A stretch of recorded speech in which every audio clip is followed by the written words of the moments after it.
So hi everyone, I'm Nitin. So I basically work with the OCI messaging org. This org basically takes care of the products like Oracle Streaming Service, the queue service, announcements, notifications, and Service Connector Hub, and many more. So yeah, so let's begin with like what's the agenda for the today's webinar. So we'll just cover that what actually is the OCI streaming service and how is it like compatible with Kafka. Then we'll look at some basic terminologies which are used with the OCI streaming service. And these are relatable to the open source Kafka. And then the IAM policies which are used to access the services like as a producer, as a consumer, or to provision the resources for OCI streaming. And then we'll jump on to the hands-on live labs demo that how we can create these resources and even publish and consume the messages from the streams. And then we'll jump on to a brief discussion on like how the streams compare with the queues and which service you should choose when taking out a decision that what is best for your solution, right? Yeah. So basically, coming to this OCI streaming service, it's a purely serverless and enterprise-grade Apache Kafka running in the backend, and it's a completely distributed streaming platform, which has an ease of usage, and it's like cost and performance is like matchable with what you have in your Apache Kafka clusters running, right? So, but there's a lot of ease because you don't have to take care of all these tasks when you deploy the Apache Kafka for yourself, like configure the virtual network or select the compute instances, install and configure the Kafka and the Zookeeper instances, which are required to make the cluster running. Then you need to load balance the topics. So basically the housekeeping work which you need to do when running the Kafka, like the load balance, the partitions and the topics. And on top of that, you need to do your OS patching, the Zookeeper patching. So all that is not required, right? Because that's a complete, because this streaming service is completely managed and it's a serverless thing. It is like highly available. We have integration with the KMS, which provides the data encryption, and it has an integration with the IAM policies, so that you can control the authentication and authorization on who can access the stream and for what purpose, right? So if we talk about the Kafka compatibility, the streaming is Kafka compatible with these versions and later for producer, consumer, Kafka Connect ecosystem, the admin APIs, the group management APIs. So all that is compatible with. Currently the features which are still not supported or are not compatible with streaming service are the Kafka streams, the compaction. The compaction is not available on the streams, but when you create the streams for Kafka Connect, that is your streams for config status and offsets, those are compacted by default. And then the transaction dynamic partition addition and idempotent production. So these are the features which are still not supported, but these are on the roadmap and should soon be available. Yeah. To work with streaming, we'll just go through these basic terminologies and then we'll jump on to the demo. So we have a concept of stream pool. So this stream pool is nothing but a logical grouping of streams. And we have some shared Kafka and security settings, which you can define for all the streams which are part of that stream pool, right? And then we have streams. So streams are nothing but they can be compared with topics within Kafka. They are partitioned and are like append-only logs of messages. So streams are made up of partitions, and partitions allow you to distribute a stream by splitting the messages across the multiple nodes, which is handled automatically by the streaming service in the backend. This allows for multiple consumers to read from the streams in parallel, right? So they also help you define the throughput which you need for a particular stream. So within OCI, the streaming service, each partition gives you around 1 Mbps of read and 2 Mbps, 1 Mbps of write and 2 Mbps of read. So for example, if you have 5 partitions, then in a stream, then that stream is capable of handling 5 Mbps of write and 10 Mbps of read. Yeah. And then we have concept of cursors. So cursor is like a pointer to a location in a stream, and it's either a pointer to a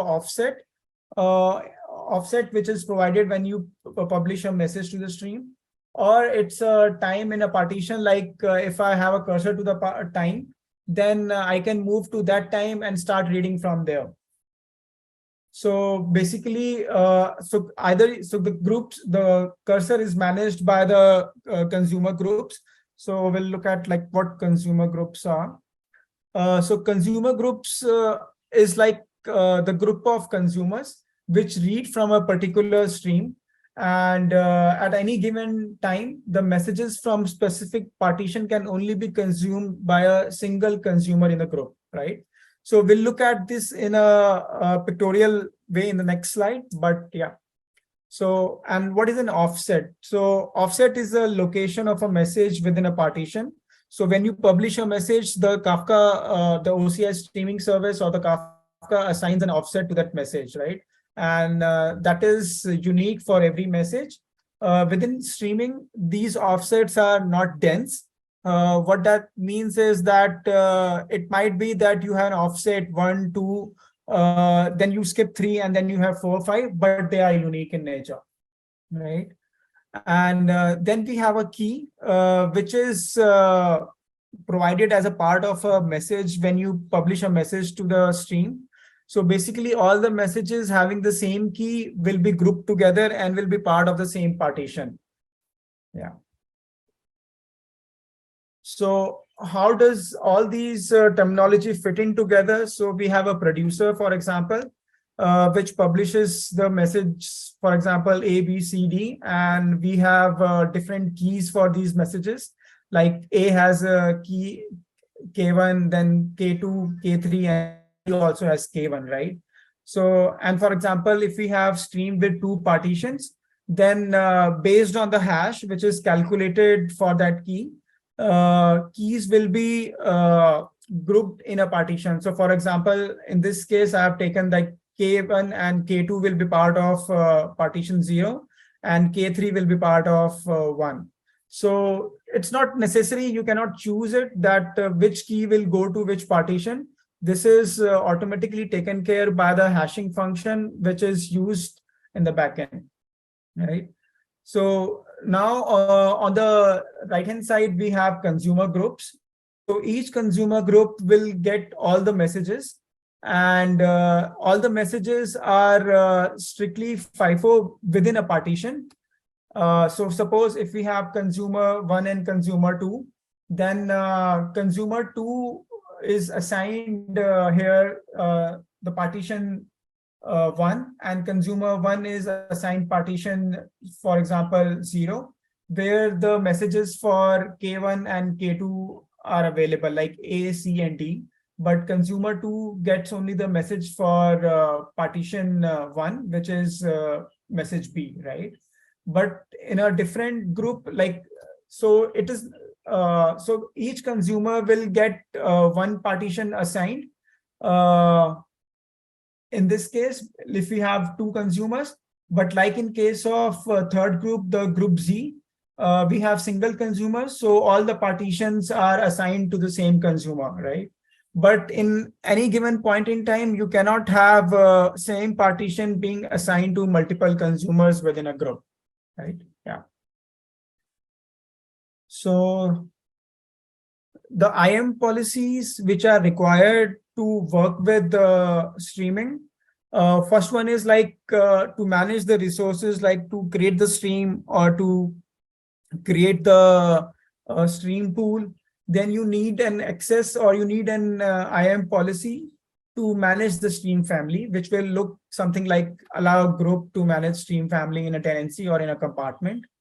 But for example, if you need to provide access only to push messages to a stream, right? So there is a consumer, there's a producer application which doesn't need an policy to manage the streams.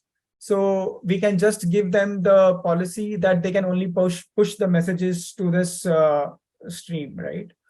And similarly, we can give the policies to the consumer application, which is like a consumer group here, to pull the messages from the stream.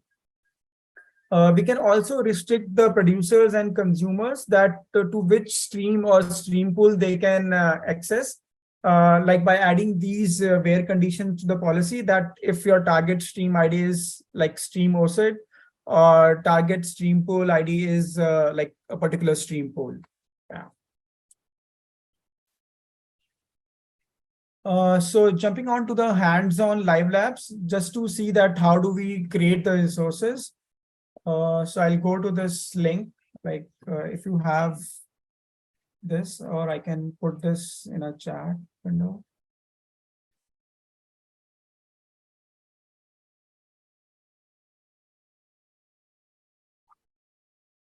Yeah. So when you open this up, like, so you can follow this along if you have access to the tenancy, or you have the IAM policies in place, where you can access the stream pool, like we can have the permission to create the stream pool and the streams. So basically, so the OCI streaming service can be used for messaging, like decoupling components of large system, like in a microservices environment. They can be used for metrics and log ingestion, like in case of you have FluentD as an open source tool, which can be connected with the OCI streaming service because it's Kafka compatible to consume the logs.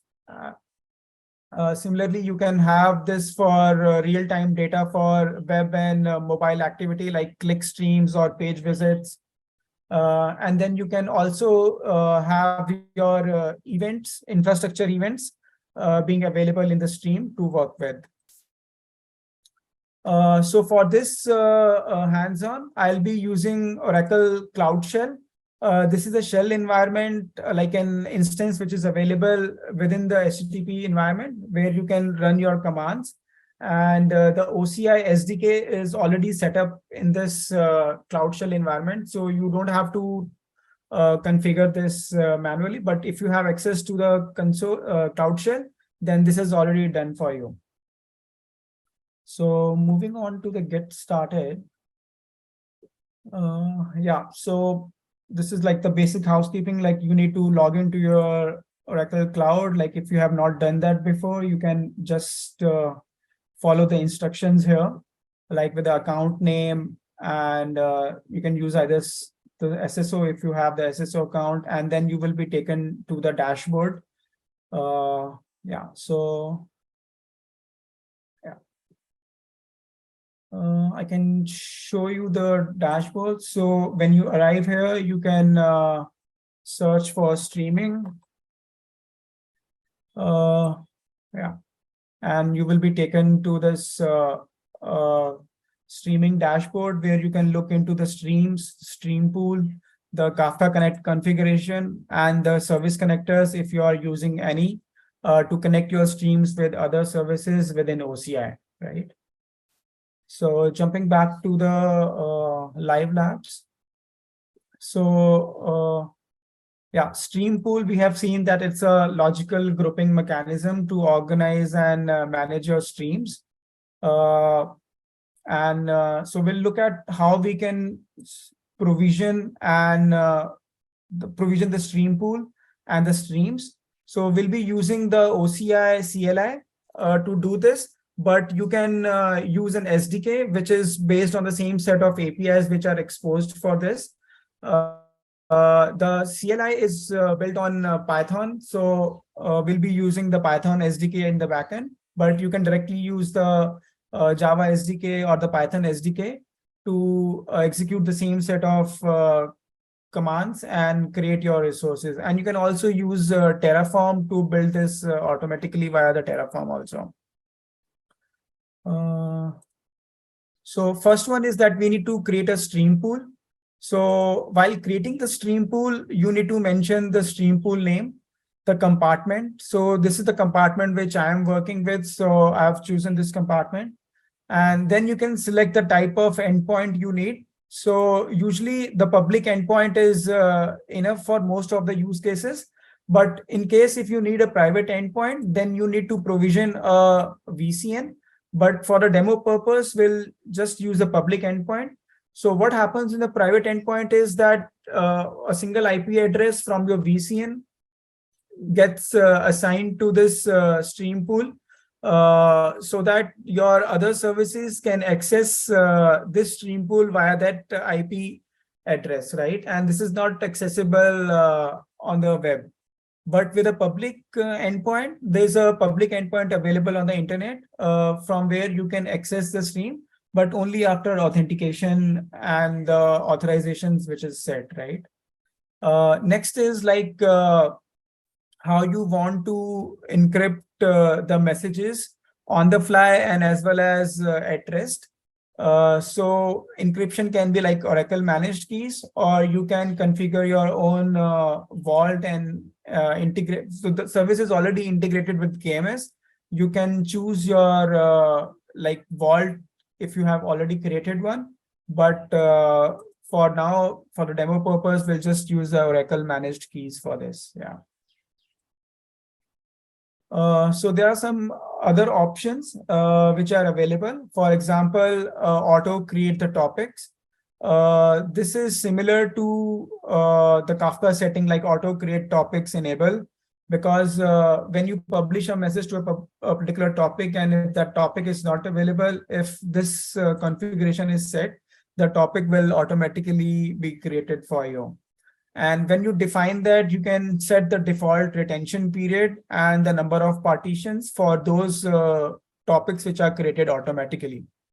So the retention period is like around 24 hours by default, and maximum you can have it up to 7 days.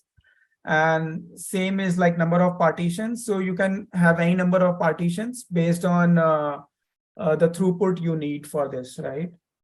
And yeah, that's all. So we'll create this using the CLI. So you can access the CLI from the Cloud Shell environment. I've already opened this up. So we'll go to the steps which are listed in the demo. Like you can follow this along, or if you want to try this later on, you can do that. So first thing is that we need to set the compartment OCID where we are working on. I'll do that. So I already have the compartment OCID available with me.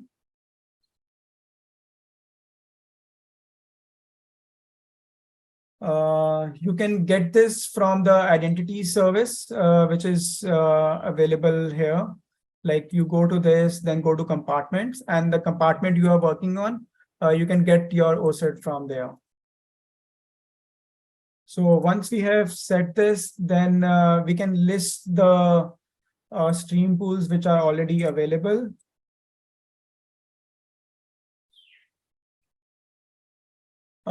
These are the list of stream pools which we can see were deleted, like I worked in the past on them. So these are the ones being shown there. But we'll just go ahead and create a new stream pool.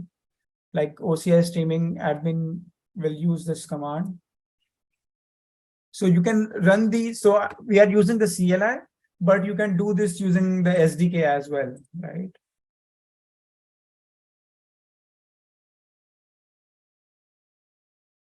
Yeah, so my stream got created. Like we use the default option that will use the Oracle provided keys.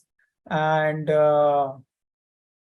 so we can go to the console and see that. We'll refresh it.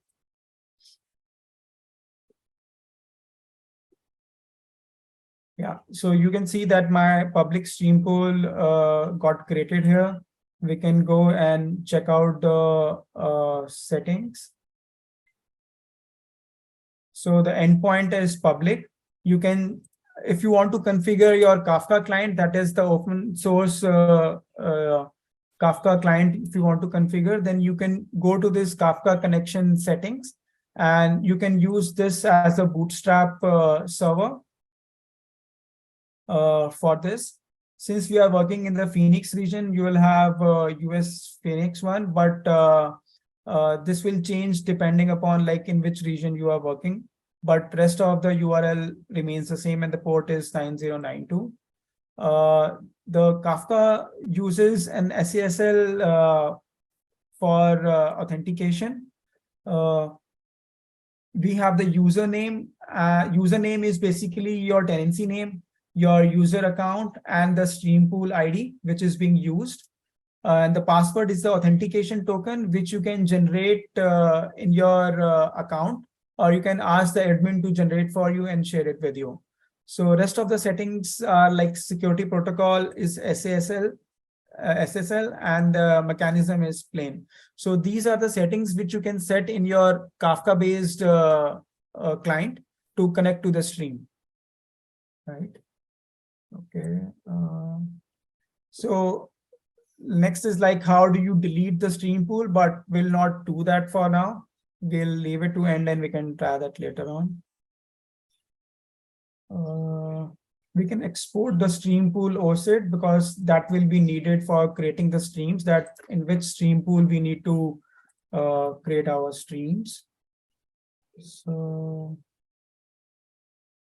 the stream pool OSID will get it from here.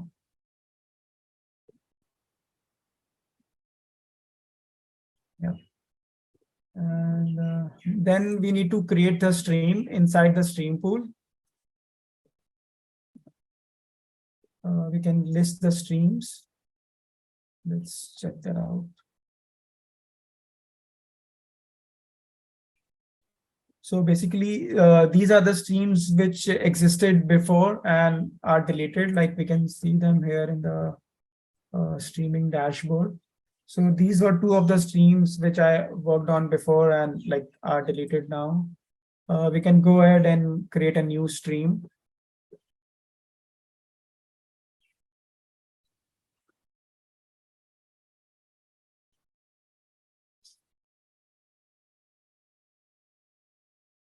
So we define the number of partitions we need. So currently I am creating with 2 partitions, but depending upon your throughput, we can have more partitions assigned to this.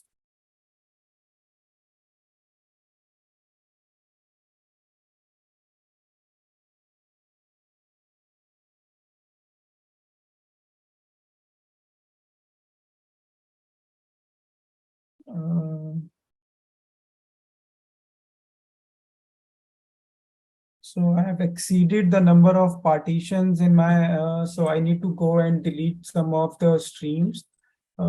Just give me a second. So maybe.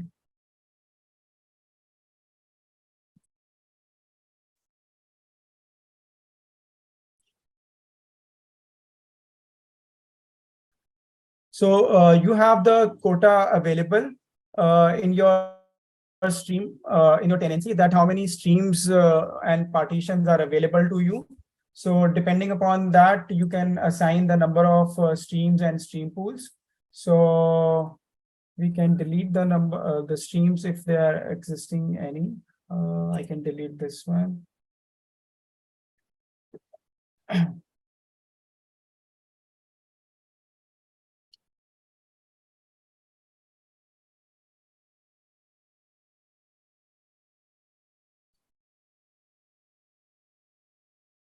So once this is deleted, I'll be able to create new streams in that.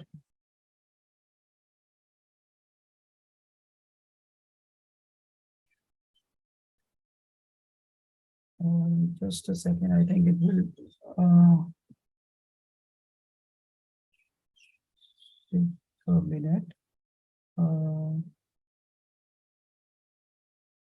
Or let's just try with a single partition because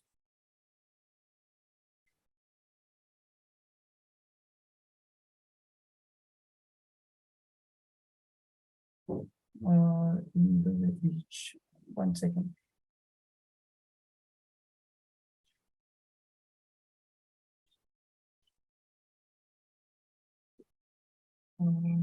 Check if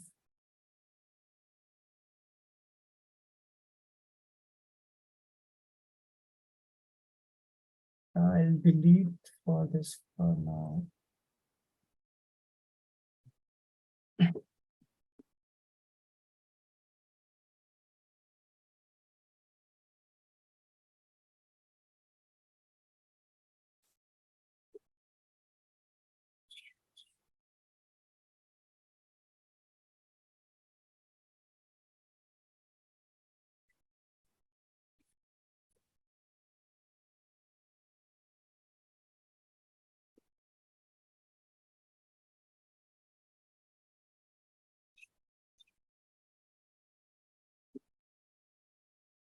I will try to create this using two partitions again with the stream pool also.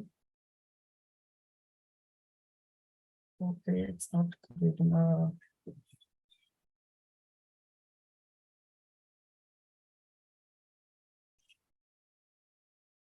Okay, the demo stream already exists with the same name. Let's choose a different name.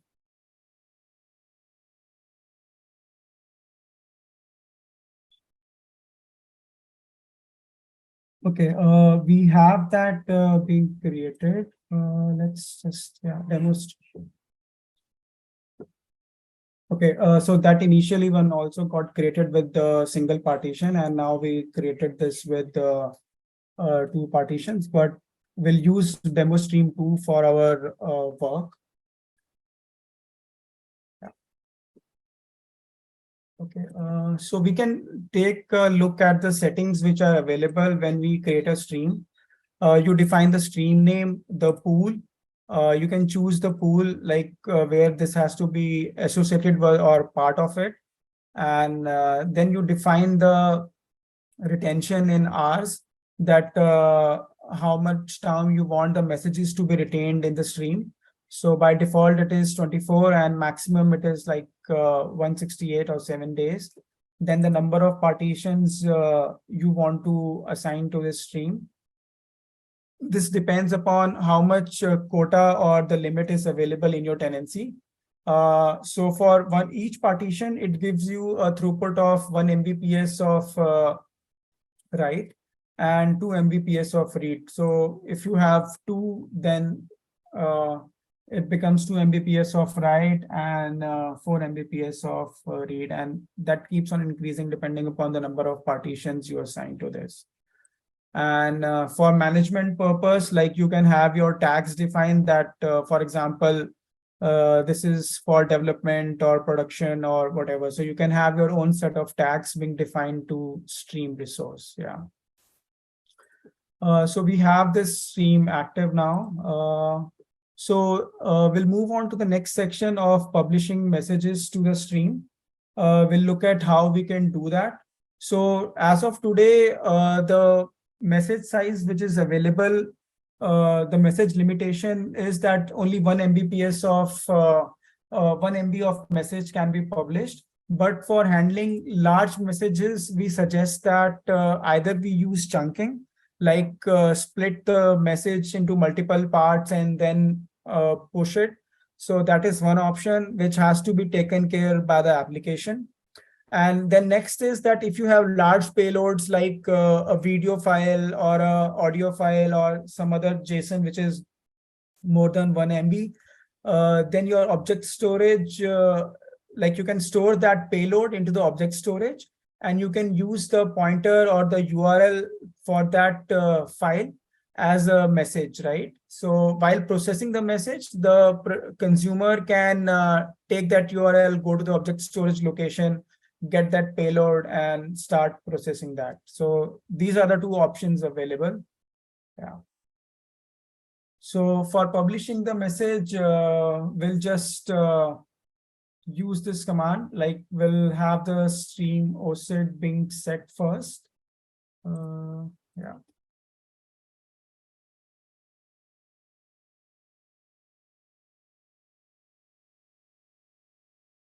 The OCID is available when we created this.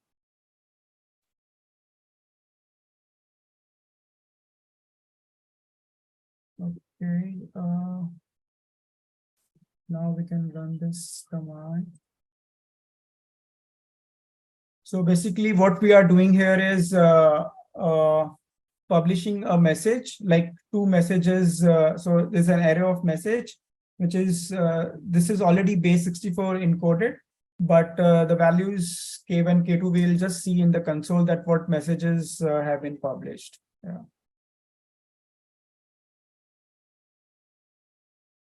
So the two messages got published.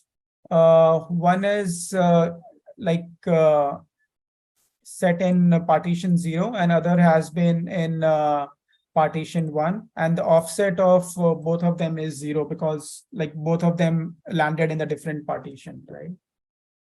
We can go to this demo stream, and so on the console you can look up to 50 messages published in the last minute, but if it is more than that, then you'll not be able to see those here.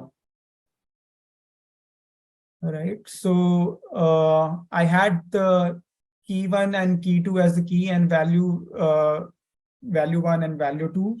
Both of them had offset 0 and partition 0 and 1, right? So we can publish more such messages just to see. Yeah, and you need to define the endpoint, like where you are publishing this. So basically this endpoint will change depending upon in which region you are working. Currently we are working in Phoenix, so we have US Phoenix, but it will change depending upon where you are working. So we can again load these messages. Yeah, so it will show you offset 1 and 1. So the last two messages are not being shown because that's more than a minute, like since we published. So that's the reason. Like the second two messages also published to partition 0 and 1. And the offset is 1, 1. So the same is available here also in our console, in our shell. Yeah. Yeah. So moving to consuming messages. So basically the consuming of messages, you need to first create a cursor. That is from where you want to start reading the message. And then while creating the cursor, you can have the 5 supported cursor types. That is, you need to start reading from a horizon that is from the oldest available at a particular offset, after a given offset, at a given time, or from the latest, right? So latest one is like after the cursor is created, any messages which are published after that, you will be able to consume only those messages, right? And the consumption of messages is also done in two manners. So one is like you create an individual consumer, and second is that you consume in a consumer group. So we'll look at both of them. So first one is like, how do we use individual consumers? So first is like we need to create a partition, a cursor. So that cursor needs to refer to a particular partition. So for example, if I want to read from partition 0, then I say that create a cursor for partition 0 from the particular stream. And then type is like trim horizon, that I want to start reading from the starting, that is offset 0. And then I have the endpoint. Yeah. So we'll just run this.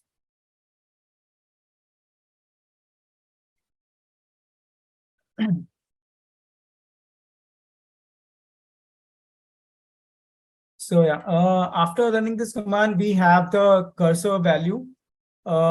This is the cursor which will be used to make the further queries for reading out the messages, right? So this cursor we made is for partition 0 and for a particular stream, right? So next is we'll set this cursor variable so that we don't have to copy paste. So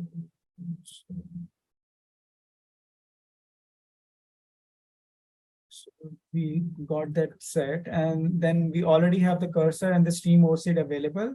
So we'll read the messages from this stream.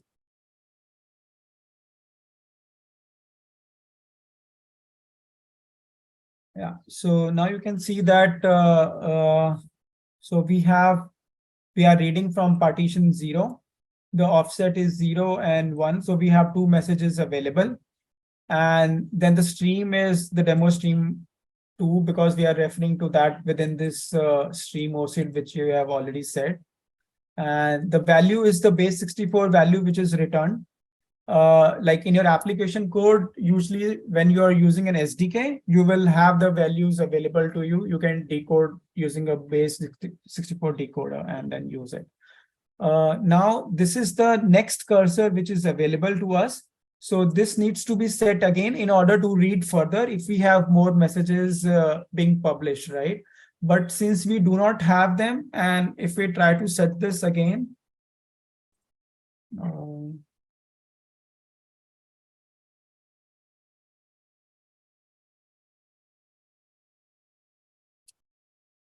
and we'll again run the same command, but this time no messages will be available, but you will get the cursor value so that you can keep on reading after some time. And you have the, so basically this cursor is also available for a limited time. It's not that if you start reading like after 15 minutes, then it will say, give out an error that the cursor has expired. And then you need to recreate the cursor from a given time or for a given offset. So here we had the offset 1, so we can create the cursor again that I've read till offset 1, and I can start reading from after offset 1, right? So we can do that. So that's how, so in this case, since we are consuming as an individual consumer, so all your offset management has to be done on your application side. The streaming service or Kafka doesn't manage your offsets that till where the Kafka or till where the consumers have read the messages, right? So if we need to use that capability, then group consumers is the way to go forward. So here we need to create the cursor, a group cursor basically, specify the group name, the instance name, that is the instance of the instance name of the application, and the type. That is trim horizon. Will start reading from start, the stream OCID, which we have already set. So let's do that.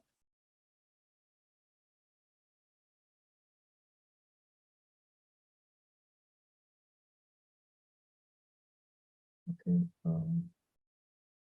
So when we do that, we have the cursor value available. We can use this to further read this. But one thing to note here is that while creating the group cursor, you do not define any partition, right? Like we did it in the case of individual consumers, we defined that I need to read from a specific partition. But in case of consumer, we do not do that. So anytime a consumer connects to the streaming service with the same group name, it automatically gets the partition assigned. So if we have a single consumer connecting to this and we have two partitions, then both the partitions will be assigned to the same consumer. But if we have two consumers, then one partition will be given to each one of them. And if we have more than two consumers, then one of the consumers will sit idle, because a single partition cannot be assigned to like it can be assigned maximum to one consumer. Yeah. So we had the consumer, we got the cursor created. So we'll just set this value.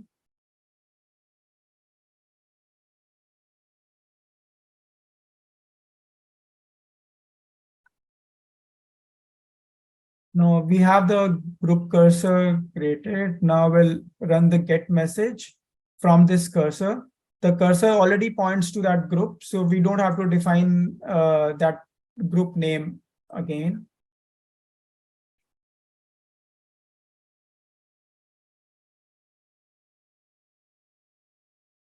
Yeah, so we got these values. So from partition 1, like we got the two values. Now, if we again run this, we'll get the same values because we are still using the same cursor. But if we change the cursor value, then we'll start reading further, right? So here at this time, we can also check the status of our group, that till what offset or till where we have read this, right? So currently it will be offset 0 only. Yeah. So to do that, we'll need to set that for which group we need to get the details.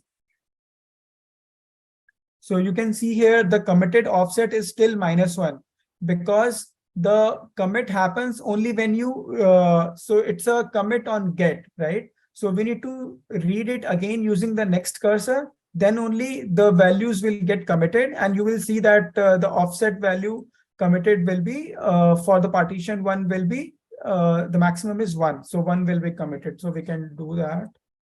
So this is the next cursor which was available to us.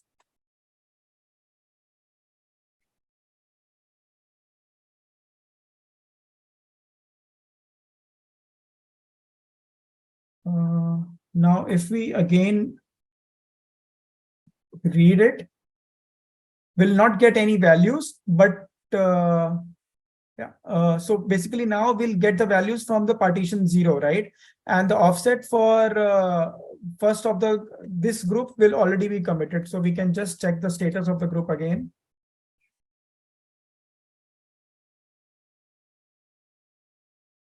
So here the partition 0 is still not committed because we have still not used this cursor to read further and commit the previous offsets.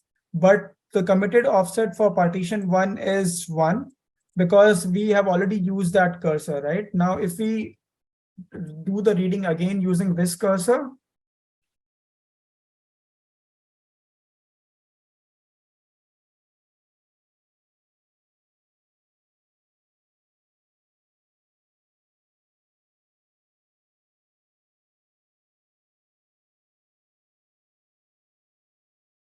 yeah. So you have the next cursor available, but no values to be fetched because there are no messages which we published, right?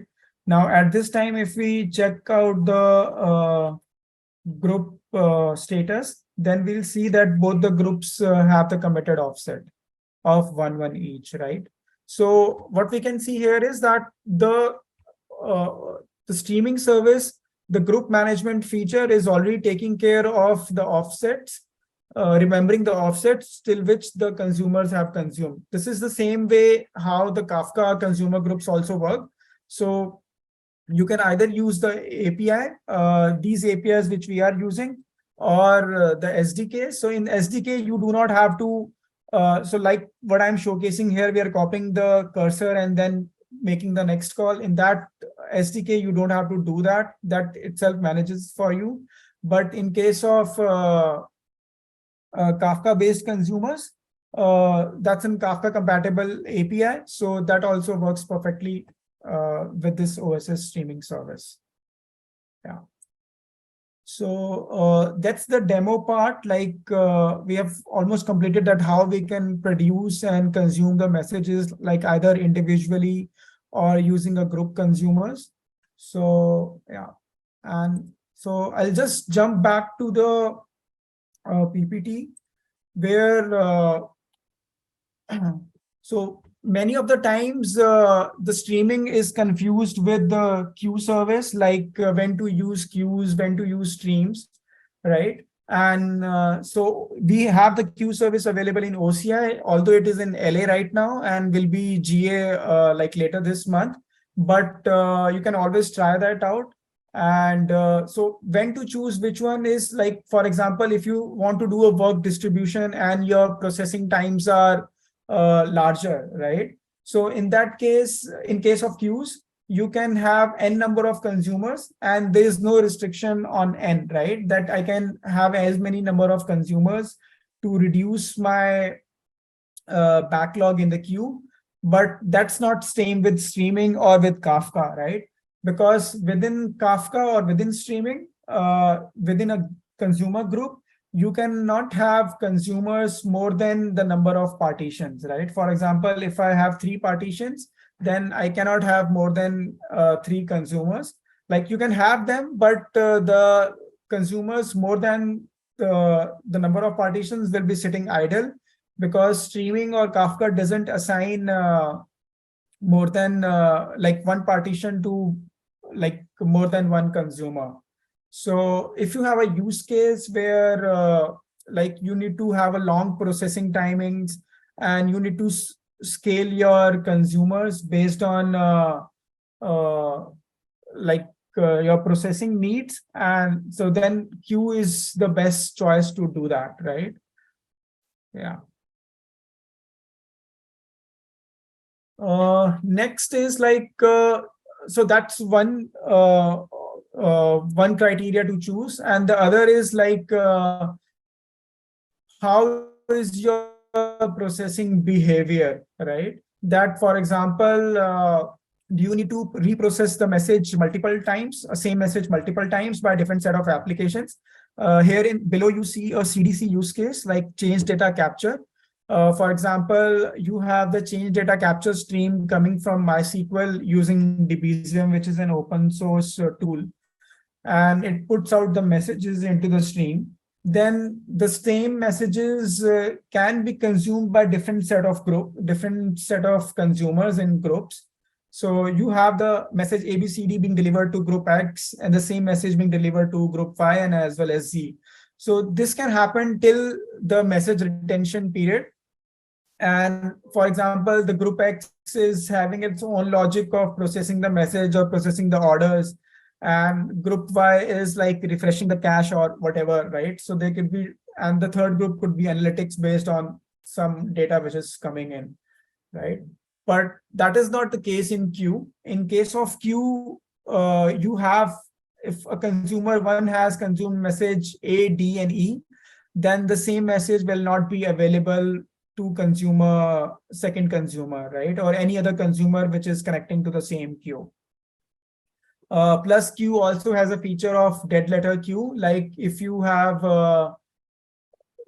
unsuccessfully, and you are unsuccessful in processing the message n number of times, then that message get delivered to your dead letter queue. But that logic, if you need to implement in streaming, that needs to be taken care by the application, right? That either you need to store the offset somewhere that I have failed these kind of messages, or you need to publish that message in a different stream, right? So these are the, and within queue, you do not have strict FIFO. It is like best efforts. And if you need strict FIFO, then stream is the place to go, because the FIFO is strictly implemented or enforced on partition, right? Every partition, not across the partition, but every partition has FIFO. Yeah. So here are some of the references. Like if you want to dig deeper into this, then we have these docs available, which provides the streaming overview. The CLI reference, the CLI commands which I was using for this.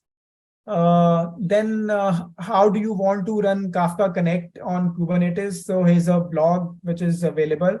So Kafka Connect is a ecosystem of connectors which can be used to take the data from multiple sources, which could be object storage or any third-party tools, right? And it can be used to publish the message to another third-party set of tools, which could be anything, right? So we do support that using the Kafka Connect configuration. So I think I can show you that. So if you need to create a Kafka Connect configuration, you can just go here and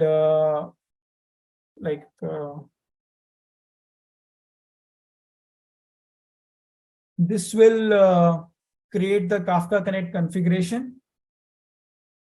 And it will provide us with the 3 streams. One is config, another one is offset, and then we have the status, right? So this configuration can be used in your Kafka Connect configuration, where these streams can hold the data for the config, offset, and status. And these streams are compacted by default, right? So any connector, any open source Kafka connector can work with streaming as well. Yeah. Coming back to this, we have some quick starts also available. for like Mirror Maker, if you are interested in replicating streams across the region, right?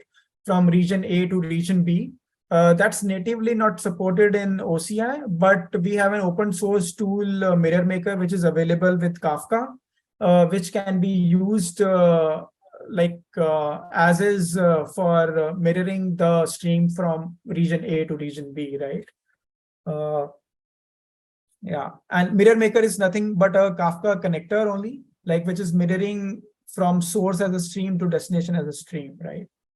And now if you need to archive a stream, like suppose you have a retention period of 7 days, but you have a use case of uh, archiving that data for longer period of time, right? Then you can always archive your stream into a bucket.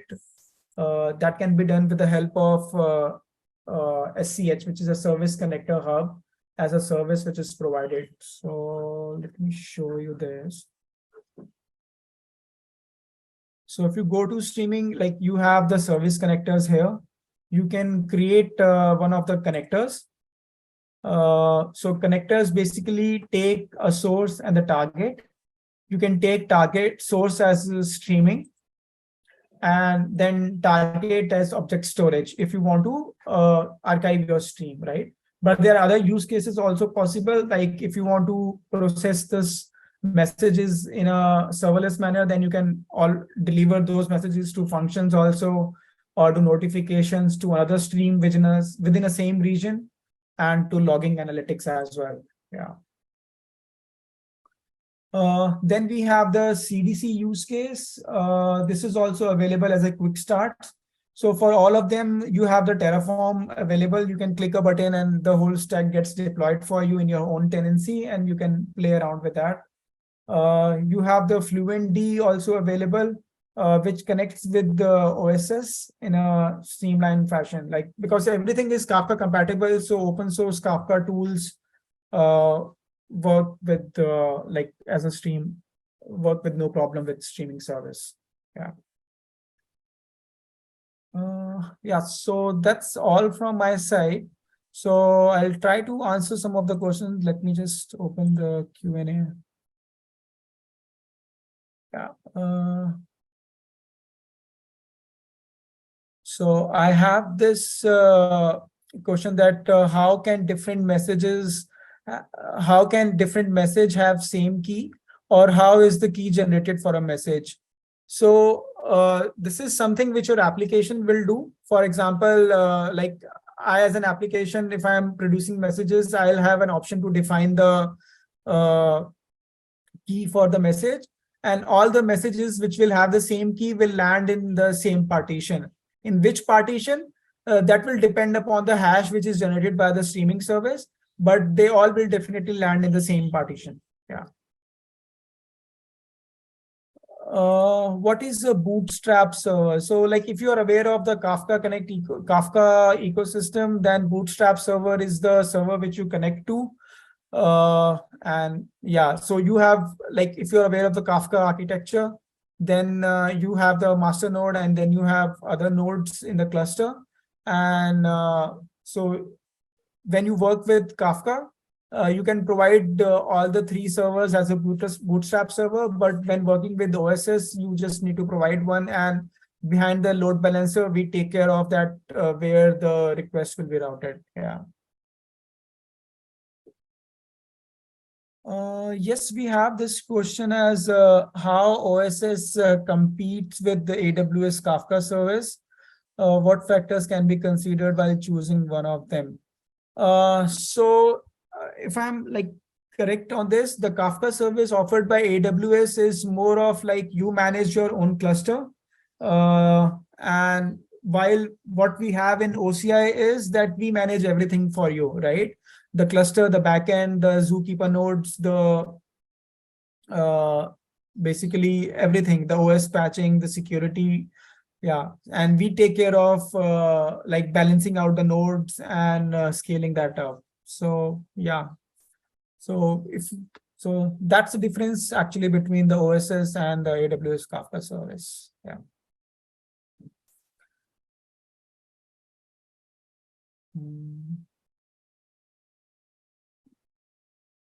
Do we also have an API to see all the key message pair present in a partition? Like you can see the messages only when you consume them. Otherwise you cannot see them, like either in Kafka or in OSS. Yeah.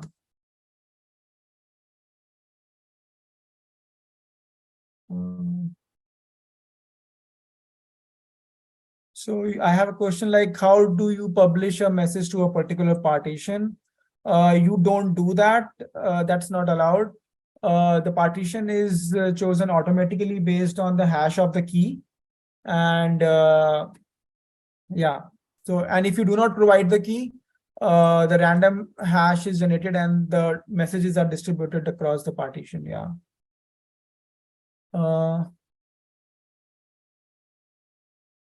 So I have can OSS replace Golden Gate? I want to stream data from Oracle 11G. OSS is not a replacement for Golden Gate, but Golden Gate provides connectivity to OSS. So Golden Gate can take the data from Oracle 11G for a CDC use case and publish into OSS. Yeah. Is OSS serving the same as AWS SQS? I would say no, because you can compare AWS SQS with a queue service rather than OSS. OSS is more like managed Kafka service, right? Yeah. Yeah. So yeah, that's all from my end, and that's the end of the questions. So over to you, Jane. Great. Thank you, Nitin. It's been a great session today. We've had some really good questions. The event has been recorded and will be shared with you shortly, but thank you for your time today, and we look forward to seeing you at the next event. Thank you.